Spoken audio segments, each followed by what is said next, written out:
किनारे पाकिस्तान में होने वाला फ्री दंगल उस वक्त मैदान जंग बन गया जब मुकाबले के सबसे बड़े दंगल में रेफरीज ने अछू पहलवान को जीत का हकदार ठहरा दिया। रेफरीज का फैसला आने की देर थी कि रुस्तम मुल्तान और तजर्बाकार शाहिद पहलवान के हामी मैदान में कूद पड़े। शाहिद खोए वाला पहलवान का शिकवा ये था कि अछू मुल्तानी पहलवान ने जानबूझकर वक्त जाया करने की कोशिश की, इसलिए वो अंपायर का फैसला नहीं मानते।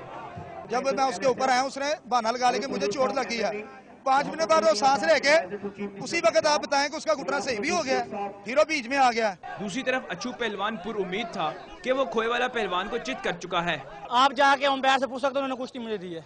घुटने का मेरे चोट तो लगी हुई है, आप देख सकते हैं घुटने में सुजो हुए, फिर भी वो नहीं माना, उन्होंने कुश्ती कराई है। फिर मैंने दोबारा से गिरा ऊपर बैठा हूँ, मुसब ने मुझे कुछ दिया लेकिन उन्होंने सब बेईमानी की है। स्टेडियम में मौजूद दोनों तरफ के हामियों के मैदान में कूदने और एक दूसरे से गुत्थम गुत्था होने पर रेफरीज ने मैच का फैसला तब्दील कर दिया और मुकाबले को बराबर करार दे दिया।